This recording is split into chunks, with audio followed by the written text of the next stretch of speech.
At what point in your career did you realize that ecosystem development was going to be a crucial part of your leadership? I was an engineer when I started. As long as you're doing well in your role, you could raise your hand and say, hey, I want to do something different. I want to learn something different. And somehow in my mind, I was always very good. So what? Right? We do all this great technology. It works great. Then what? So I switched into product management. But as I came back into technology again after 5 years at McKinsey, my journey was always around the product. But it wasn't until 2009 when I got an offer from. You've somehow made a lot of non-linear opportunities happen. I'd love to know how you approach it. I wish I could set a playbook. First of all, Avanish, thank you so much for joining us today. Welcome to the Product Folks podcast, and we're super excited to host you today. hey, so it's great to see you again and delighted to be joining. And thank you so much for having me. Thank you so much. Folks, Avanish has had an impressive career leading partner ecosystems and strategic alliances at top companies like Salesforce, ServiceNow, and was a CVP at Google Cloud. As a board member today at HubSpot and Birdie, he's continued to push boundaries, driving innovation and partnership models and scaling ecosystems globally. His expertise spans not just ecosystem strategy, but also scaling businesses and helping companies adapt to the ever-transforming digital era. Avnish, the next 60 minutes are going to be golden. Time to get started. Avnish, the first part that I'd love to jump in, and like I was sharing with you backstage, I think it's going to be immensely difficult to condense this in 60 minutes. But I would love to talk about the product leadership experience that you've had, and in specific, the ecosystem leadership approach that you've taken. You've been a core part of platform revolutions at some of the biggest companies globally, including Salesforce, Google, and ServiceNow. At what point in your career did you realize that ecosystem development was going to be a crucial part of your leadership approach? Hey, Suhas, thank you for those very, very kind words and delighted to share some of those lessons with the audience here. So just, by way of quick context setting, right? So like probably many of the listeners here, I was an engineer when I started. I was a software developer and worked at Oracle in my early days. But the one thing that was unique was Oracle was a place where, and this is a long, long, long time ago, as long as you're doing well in your role, you could raise your hand and say, hey, I want to do something different. I want to learn something different. And while I loved being an engineer and I worked in the core database stuff and a lot of networking and pretty complex problems, I was always very curious about the business side. So if you build something as an engineer, you often don't get as much interaction or as much access to the customers. And somehow in my mind, I was always very critical, so what? Right? We do all this great technology, it works great, then what? So I switched into product management at Oracle. And that was really the beginning of my journey of transitioning. And in fact, once I did that for about a year, year and a half at Oracle, I went from the back-end database to all the front-end development tools for Oracle as a product manager. I said, this is my calling. This is my passion. And in fact, went back to business school, got an MBA. And then for a few years spent doing a few different things. I was in the consulting world. I was at McKinsey for a few years. But as I came back into technology again after 5 years at McKinsey, my journey was always around the product.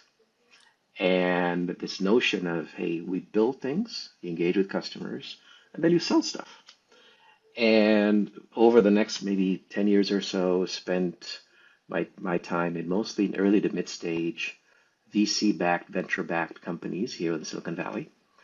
And in general, my areas of responsibility were product management, marketing, and invariably what we called business development, which was some form of partnerships with either system integrators like a Accenture, Capgemini, Deloitte, etc., but always part of a portfolio.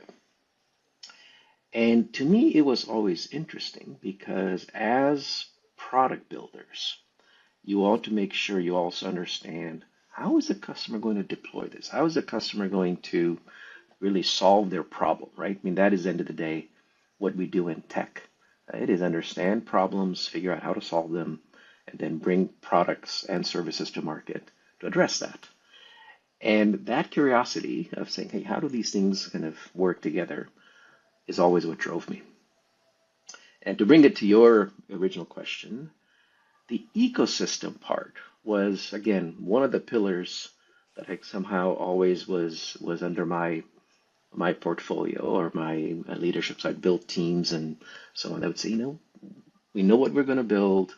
We know how to message it and position it from a marketing perspective. But then how do we make sure we bring it to market with third parties, with partners, et cetera? So that was always part of my kind of purview. But it wasn't until 2009 when I got an offer from, at that time, a relatively little company called Salesforce. And Salesforce was less than half a billion, or sorry, less than $1 billion in revenue. Very interesting. And they had this idea that a big part of the Salesforce story would have to be around a platform, and with the platform, an ecosystem. So that's how the journey started. And I can talk a bit more about that if you have specific questions. But it was from then on, for the last, again, 15 years or so, my focus ended up being pretty much primarily or almost exclusively this notion of platforms and ecosystems. How do they come together to help companies grow in what I would call a nonlinear fashion? Okay.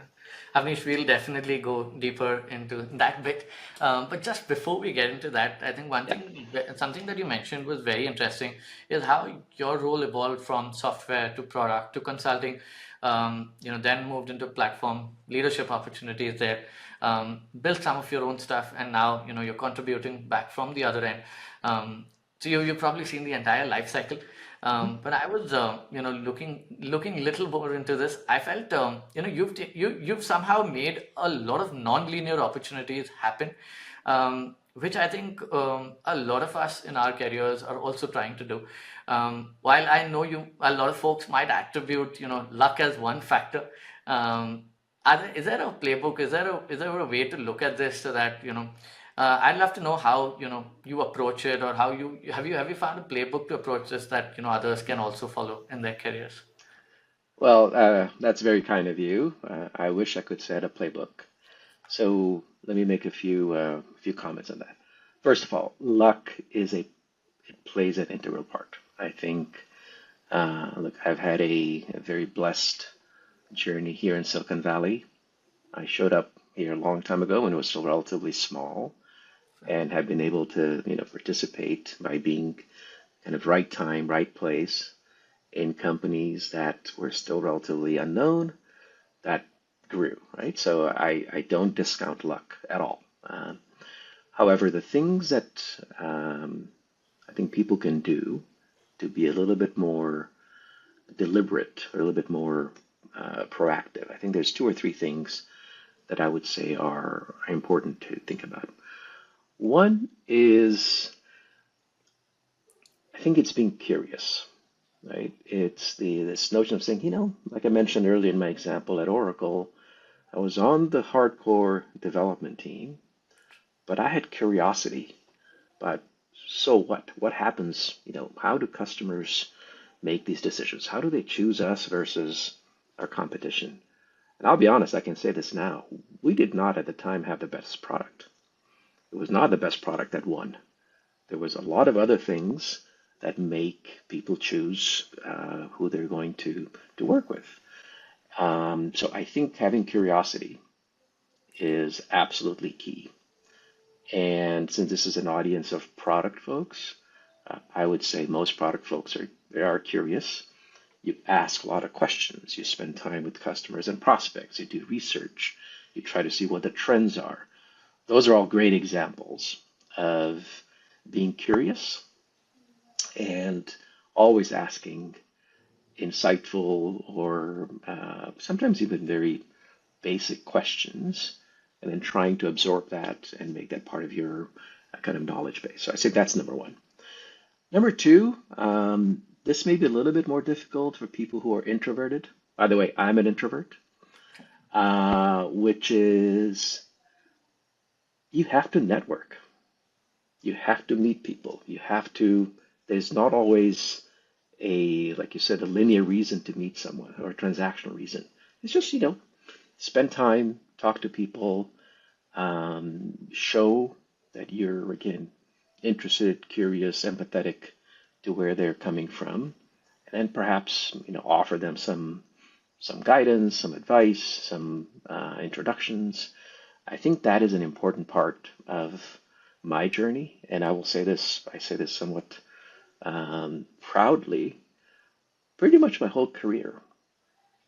As I've made some of these changes, it was through my network. It was rarely, if ever, through a recruiter or an executive search firm. It was like, hey, we're thinking about XYZ. Would you be interested in talking to us? Right. And some of those translate into new roles, some of those don't. But I think that is an important aspect of that as well. Do you remember back in the day any of these stories where, for example, where did serendipity play its part? Did, maybe the role that you mentioned about Salesforce, or any example do you remember from back in the day where this played its part? I think there's a lot of them, Suhas, but I'll give you a couple of stories or a couple of examples, right? Um, so when I was building or leading the team building the App Exchange business at Salesforce, it was the early days of kind of cloud and SaaS, and we were frankly doing something that had not been necessarily done before, which was how do you build an ecosystem in on a cloud platform where you have this very tight dependence between the provider. We were a platform provider, and this, by the way, this is before AWS and Azure and GCP. All these became common names, right? So we were somewhat pioneers in that. But a big part of that was engaging with third parties who would then make a decision to migrate their on-premise product to our cloud, and we would be their kind of first cloud partner. Now, you can imagine these are established companies. They're somewhat, set in their ways, and you're trying to tell them, hey, what you're doing is not going to be the future. You have to change their minds, get them to convince them to work with you, and then go to that whole process. So in that cycle, I met, literally hundreds, if not thousands of people, many of whom are dear friends now. And the reason I bring that up is I've been on multiple boards now, and pretty much in every case, I can trace back those connections that were made. So first board I joined, which was a private equity based board of a company called Scribe Software. Well, their CEO had been the COO of one of our partners who migrated from the Microsoft on-prem stack to the Salesforce, Force.com cloud platform, was able to sell that company for a lot of money, and then he became the CEO of a company called Scribe. And this was private equity based, PE based, so PE funded. He said, I need an independent board member. And he reached out to me and said, hey, you understand technology, you understand go-to-market, you understand partnerships. Would you be interested in joining our board? And I was, of course, delighted. So that's one example. And then, I was on the board of HubSpot from 2018 until 2023. That was another example where we did a partnership with HubSpot between Salesforce and HubSpot. At a time, the companies weren't competing yet. This was in 2010. In 2018, the founder of HubSpot, Brian Halligan, called me. And very similar conversation. Avanish, we're thinking about our journey at HubSpot from being a single product to a multi-product or suite to a platform. Would you consider joining our board? I was obviously absolutely humbled and delighted. But those are the moments, remember, that kind of connect those dots. It's networking. We maintain relationships. You send a note once in a while, you check in. And when Brian reached out, I was like, absolutely. As long as I can, work at ServiceNow at the time. And the leadership team at ServiceNow, John Donahoe, the CEO, David Schneider, who was the president who I worked for, when I told them about this, they're like, of course, this is a great leadership opportunity and we'll be completely supportive. So I think those are examples where the connections matter. And again, having a point of view, having established some uh, thought leadership perspectives on this platform strategy was very helpful. Oh, that is super interesting and just makes me realize that some of these dots you can only join looking back, right? At that time, you just add value wherever you can. You couldn't foresee that, okay, hey, this is going to translate into an opportunity, but you never know where that comes from. So just keep adding Yeah, yeah, value as you yeah, go. yeah, and I think that's exactly right. And one third point, which I think is important. I mean, I mentioned the curiosity, I mentioned the networking. I think a third point, which again, exactly to your point now, when I look back, I do think it is important to develop and share some perspective, some thought leadership, sometimes maybe provocative, sometimes a bit of the story. And frankly, there's great platforms to do that, like LinkedIn or like Medium or Substack, where you can say, hey, I have some ideas, I want to publish it, or create your own blog. I think that is another part of this. When I look back, Okay.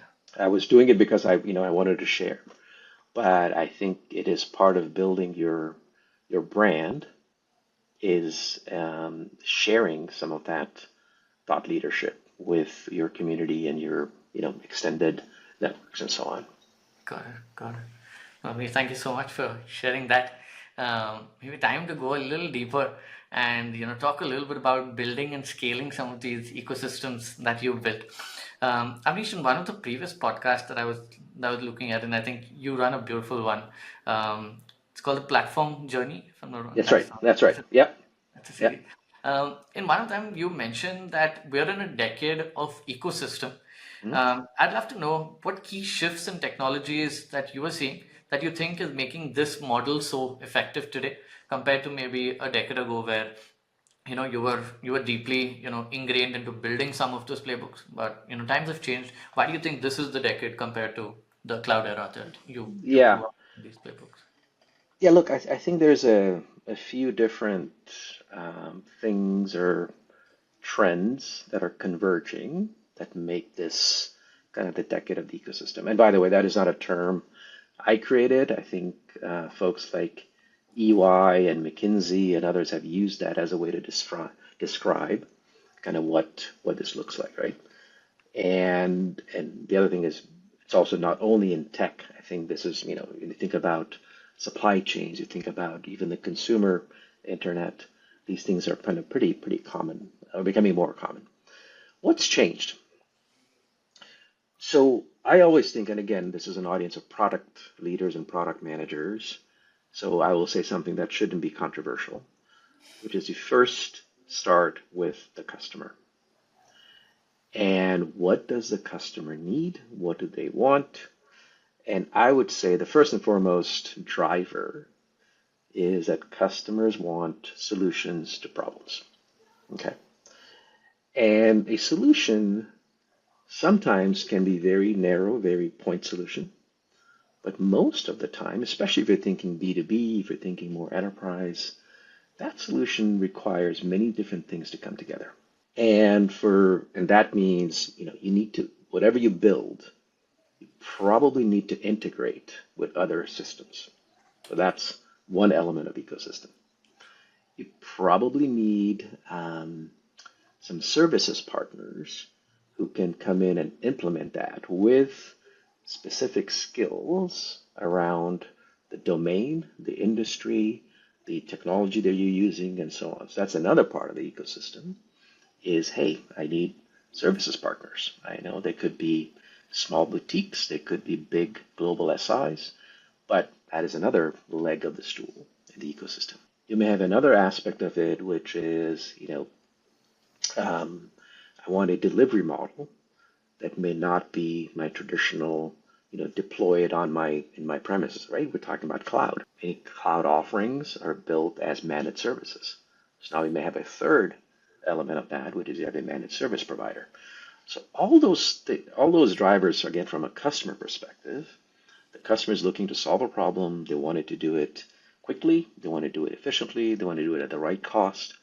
So I think that is one of the biggest drivers.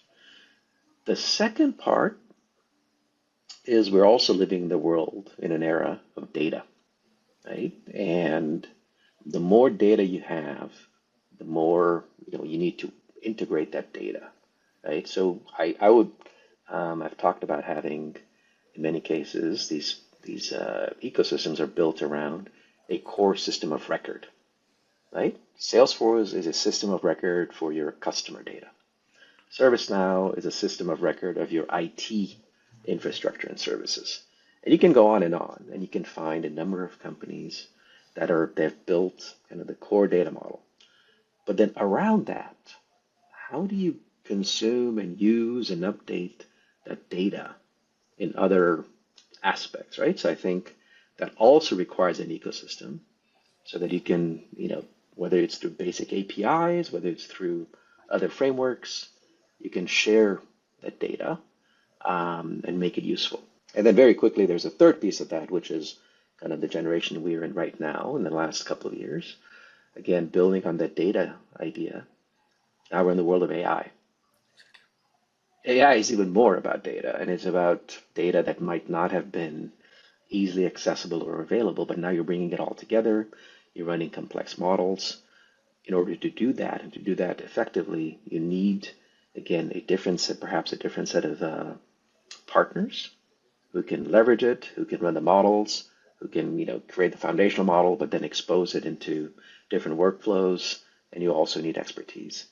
All those things, Suhas, I think drive this imperative that going back to solve a customer problem, you need to, make sure that you have the right ecosystem to do that. Very interesting. Avnish, one interesting point here that you mentioned is the last one on what changes in an AI world, right?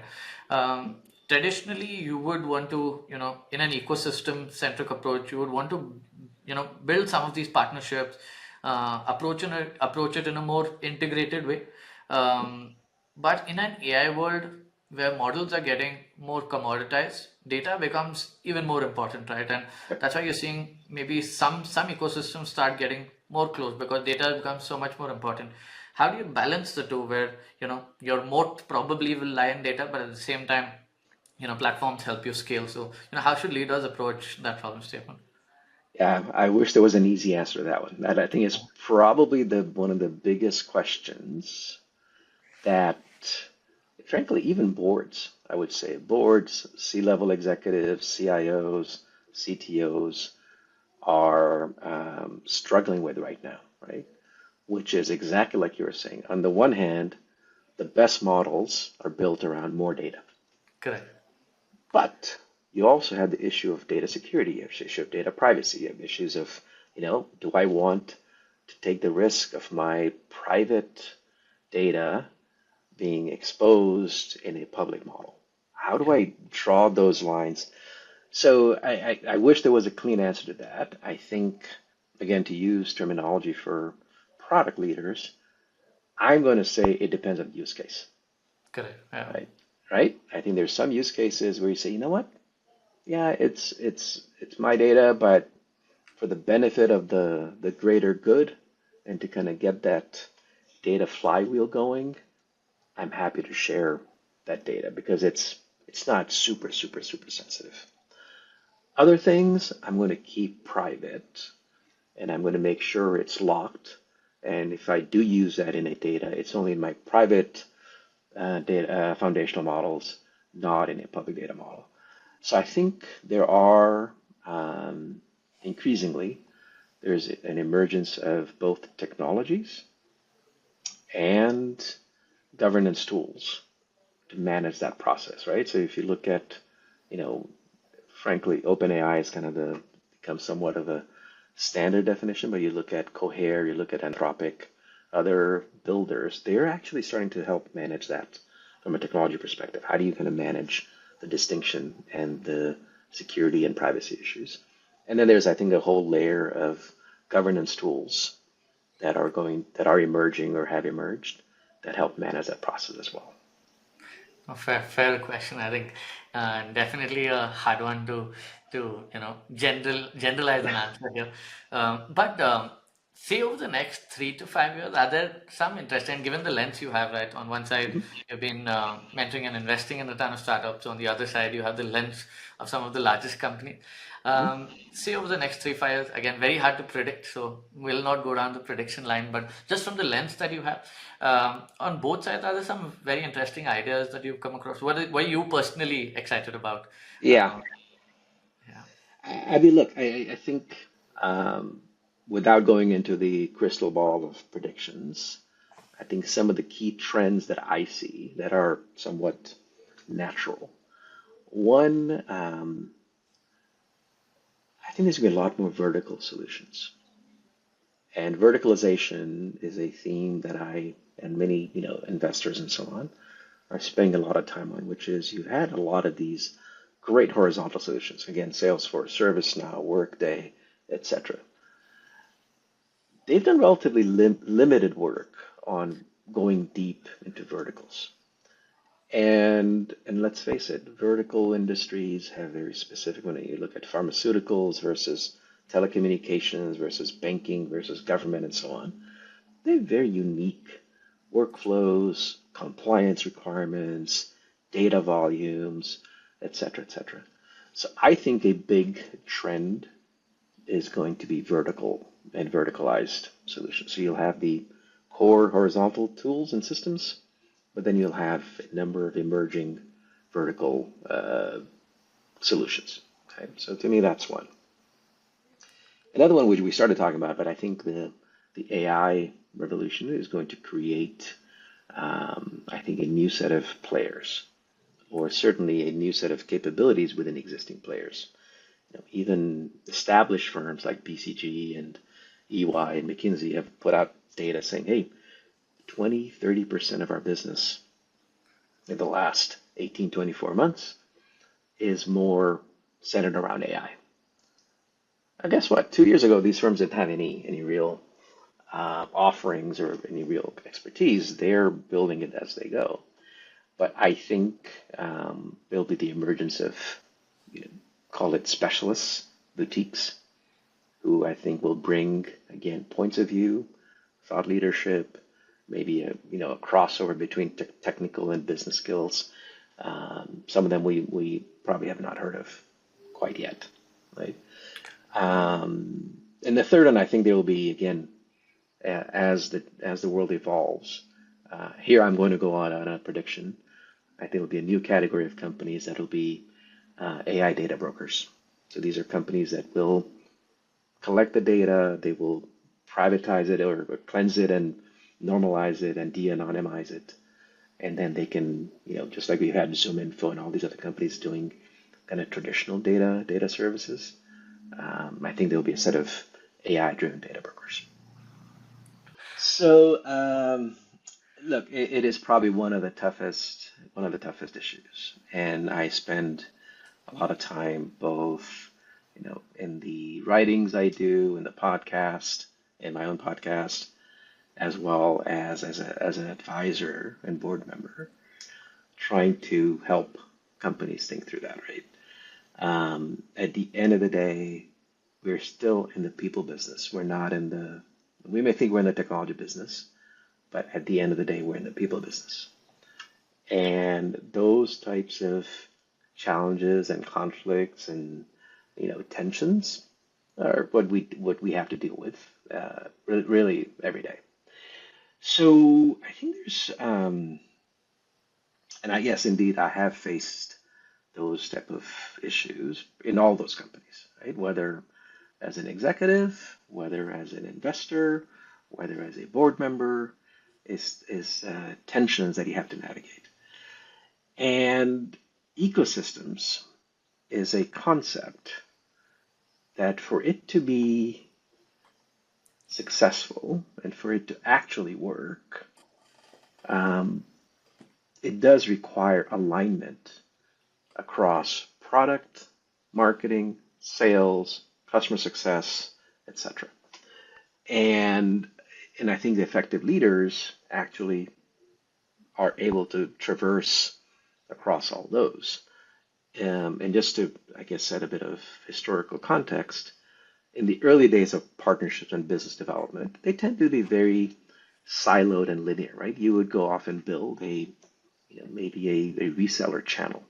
Oh, that was relatively in scope, relatively limited. Or you may, like we were giving examples earlier, you may identify and work with some SIs or global SIs, GSIs. And again, somewhat limited, it's more of a delivery and services engagement. To be a true ecosystem player, your product roadmap has to take that into account, right? How you go to market and how you position yourself has to take that into account. How you sell, who you sell to, are there conflicts? Are there channel conflicts that start to emerge? How do you drive outcomes and success between services and customer success?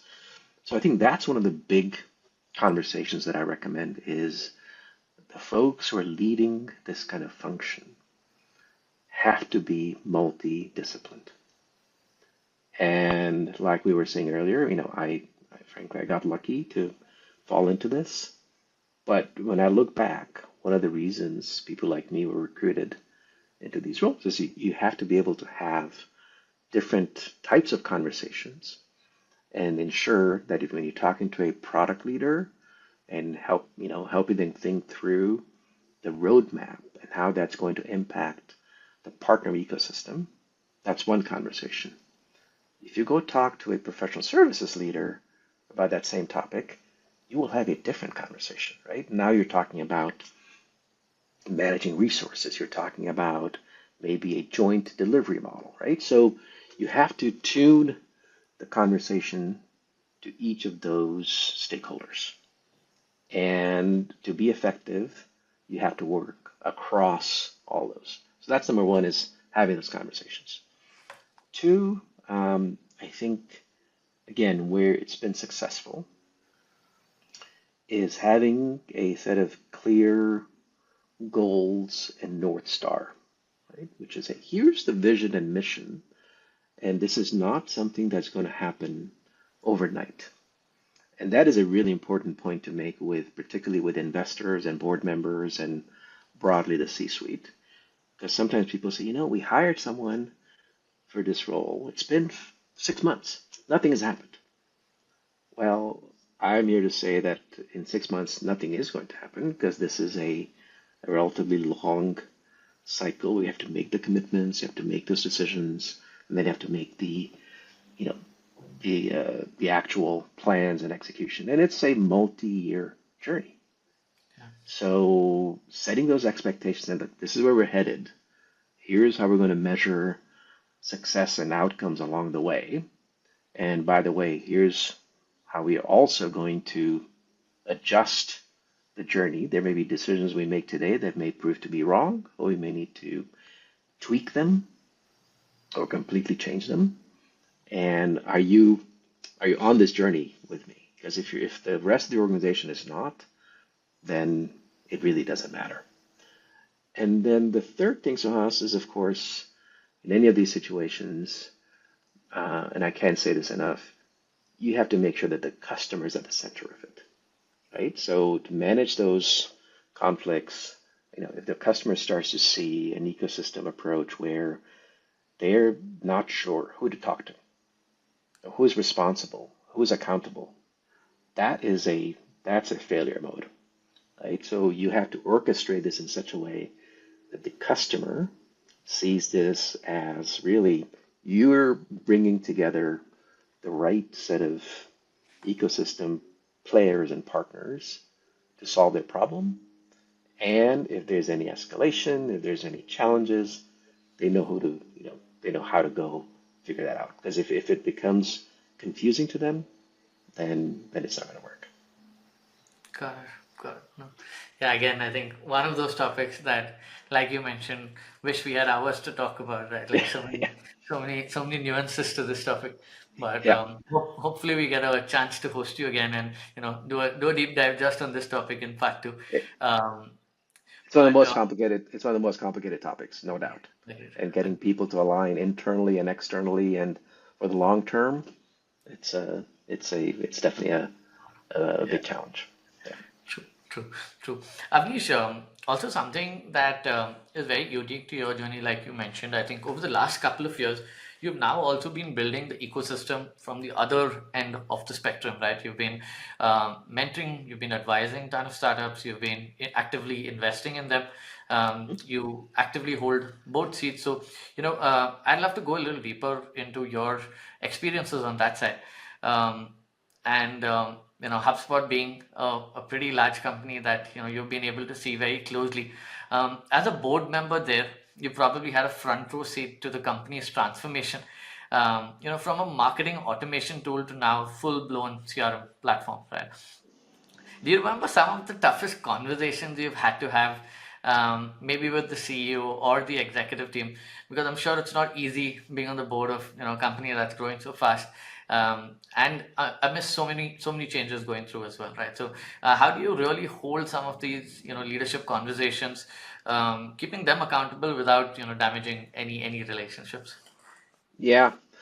Well, so by sheer coincidence, I had just returned from the HubSpot annual conference in Boston, and I presented to the partner ecosystem, in fact, earlier this week. So it's very, very fresh, that the cycle of that journey. And I think there's a few key points to address there, right?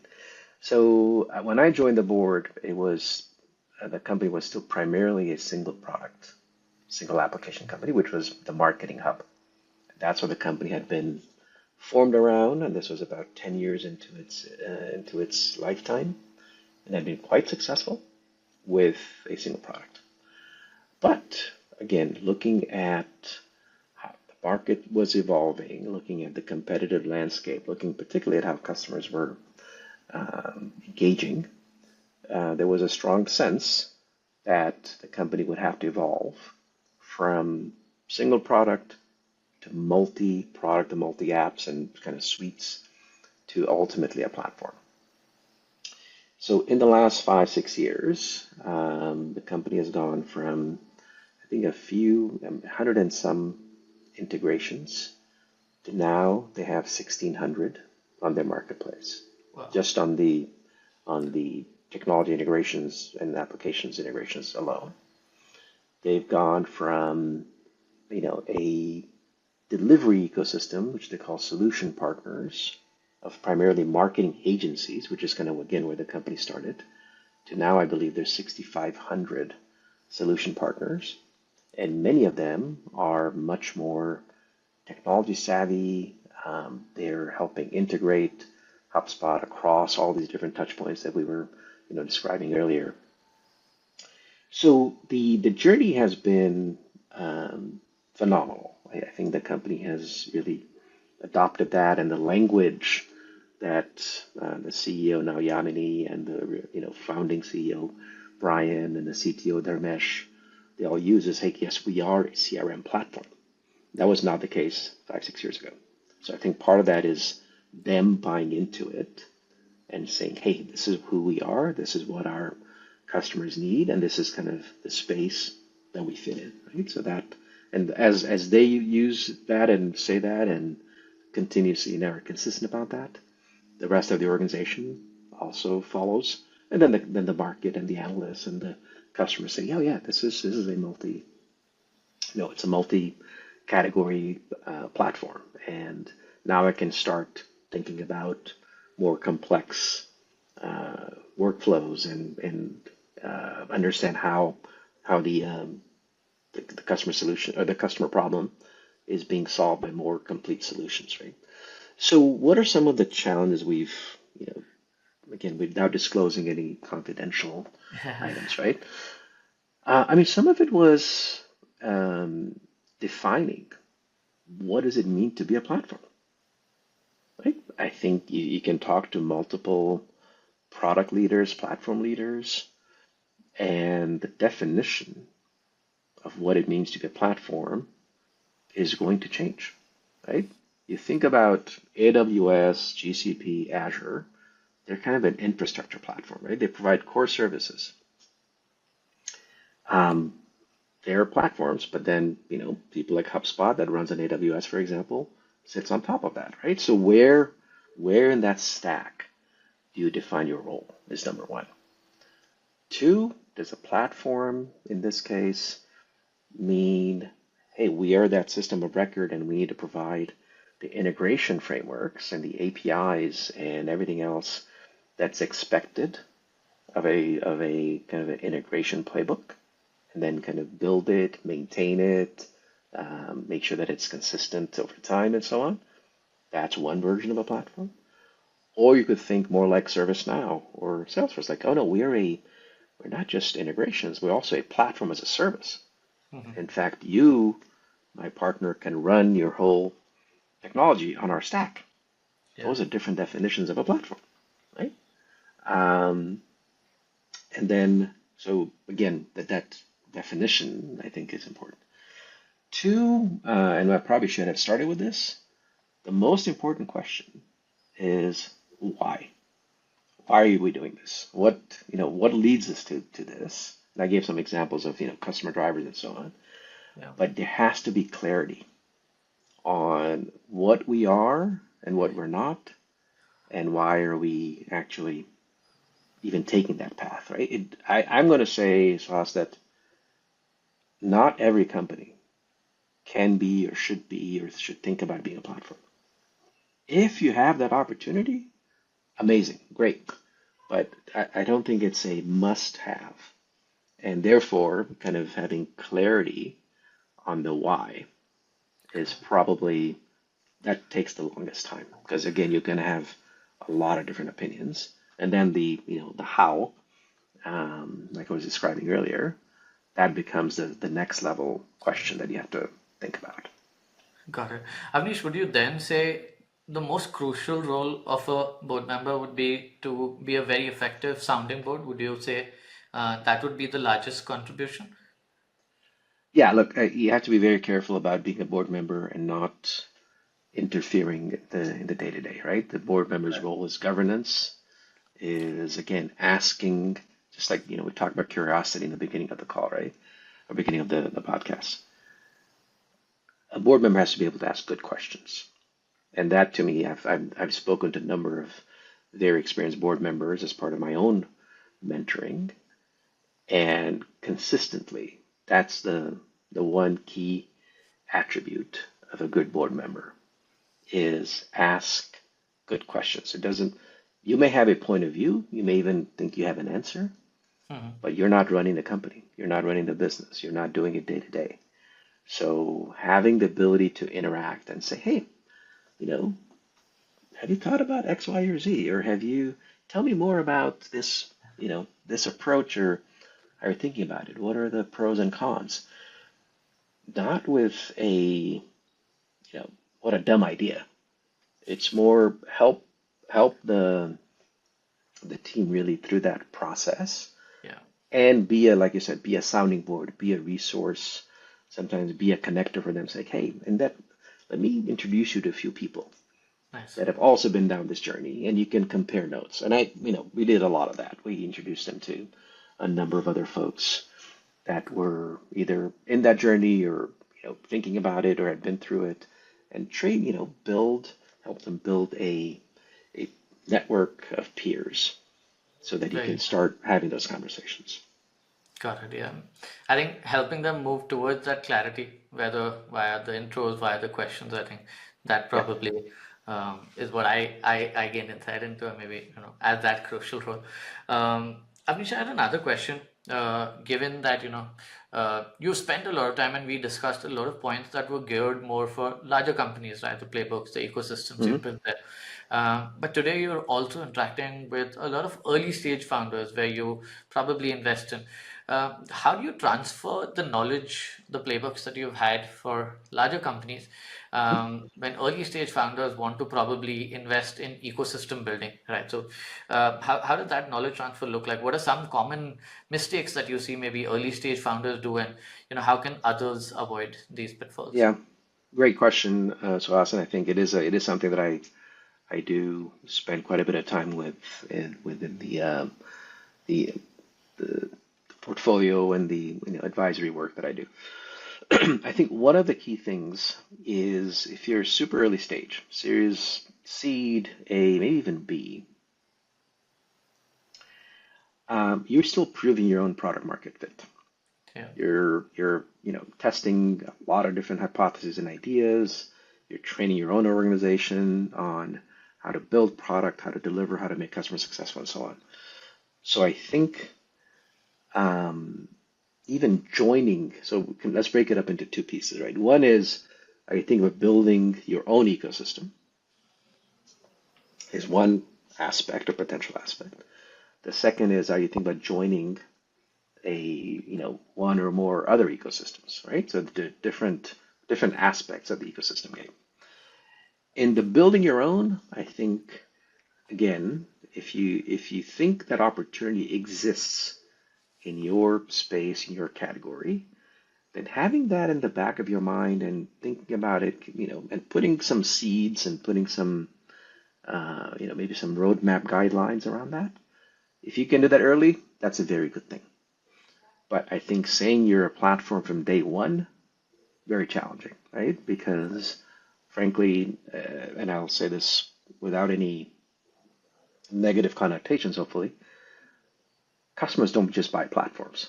Again, they buy solutions to problems. So in the early stage, you have to be solving a set of specific problems. And if in order to do that, you may need to do some integrations, may need to do some API connections and so on. That's the beginning of a bit of your platform thinking, but that's not the core, right? So I think planting that seed is important, but I think the actual execution of that comes a bit later. The guidance I give, though, is on the flip side, is joining other ecosystems could be very interesting, right? If you're, again, to use the examples we've been using here, if you're in the world of sales and marketing, how to interact with the Salesforce install base or the HubSpot install base or others, that can give you maybe some acceleration. And making that part of your go-to-market strategy could be an important aspect of getting that product market fit. So, there's companies that have made that their kind of core strategy. And, if you do something that's powerful and valuable, then that's a great way to get launched.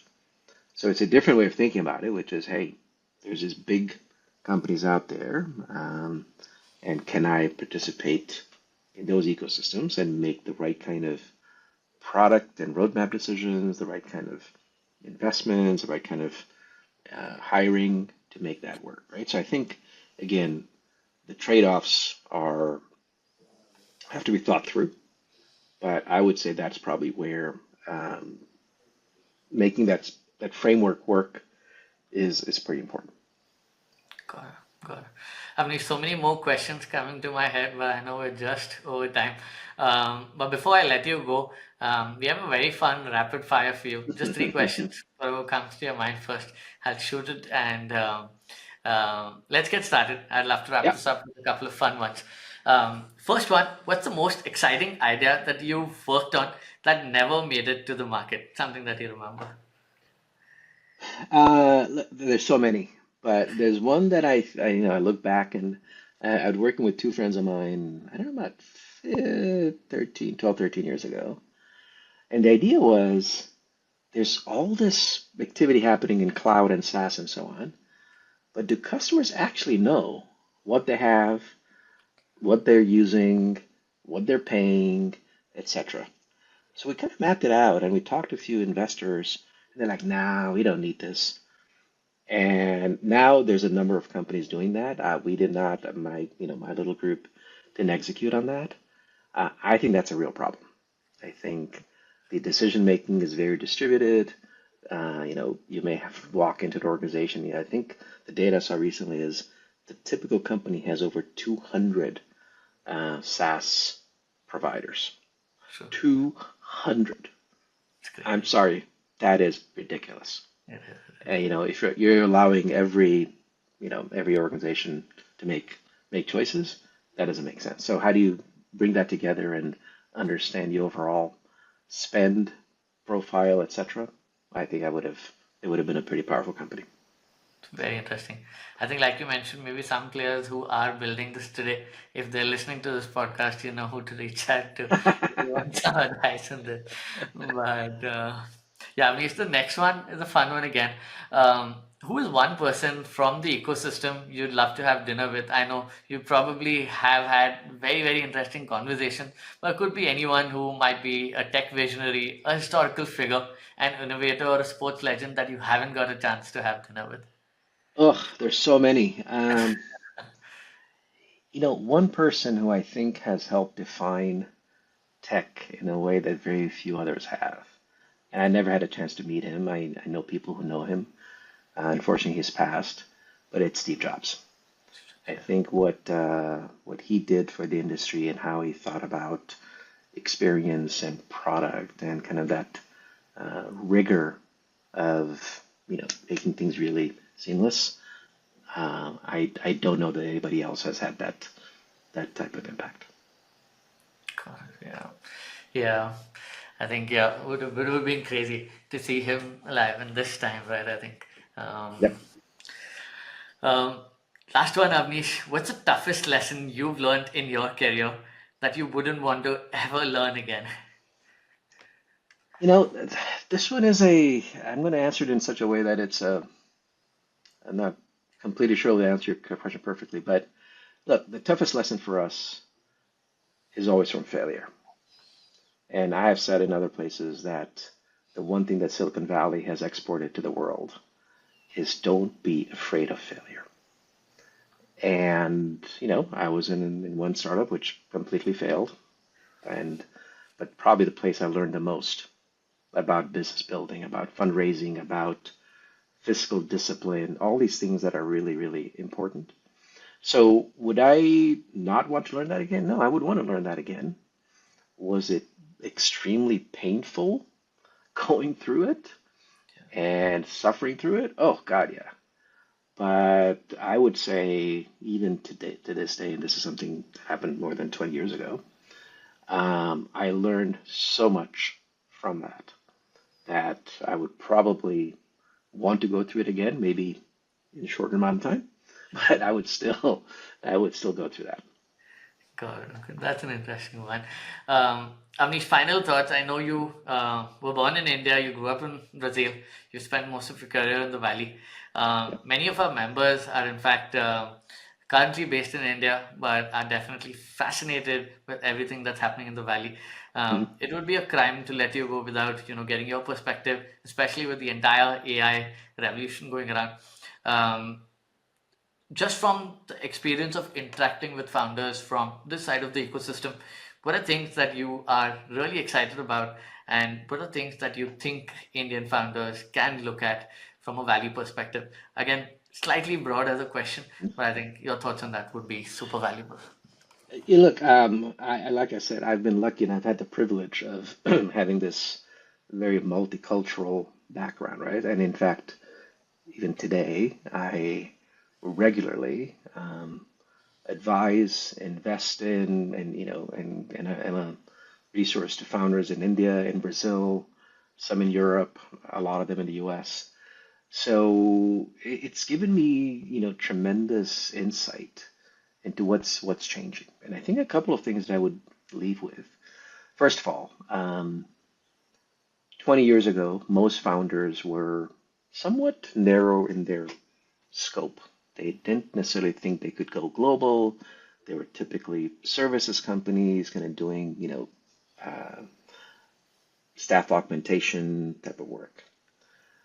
In the last few years, and I mean maybe the last 10 plus minus, the evolution of truly brilliant, innovative ideas that's not just copying something from the US or something, that they're really creating something very smart, very insightful from their own experiences and their own curiosity. I am absolutely blown away by that.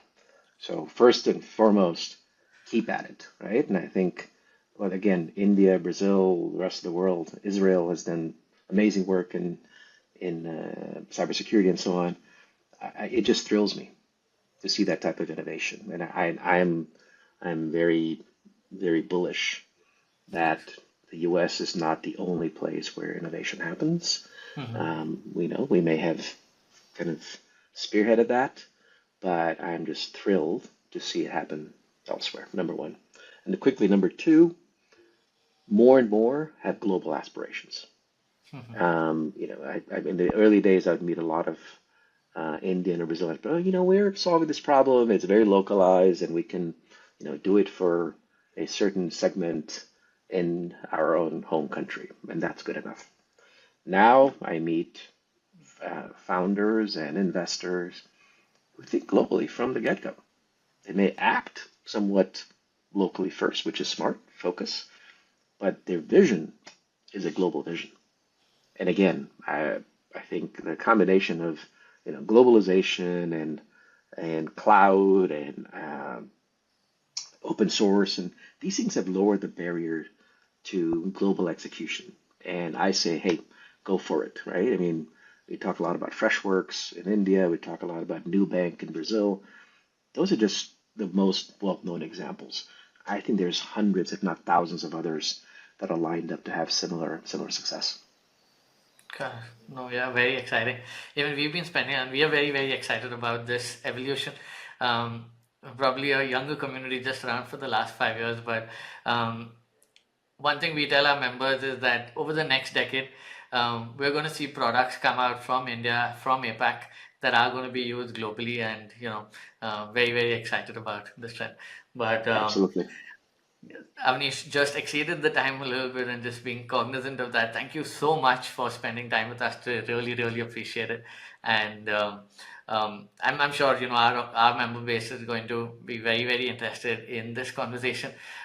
We will definitely reach out to you for round two of this, go deeper into some of these, and hope to gather some more insights from your experience. But thank you once again for being part of this.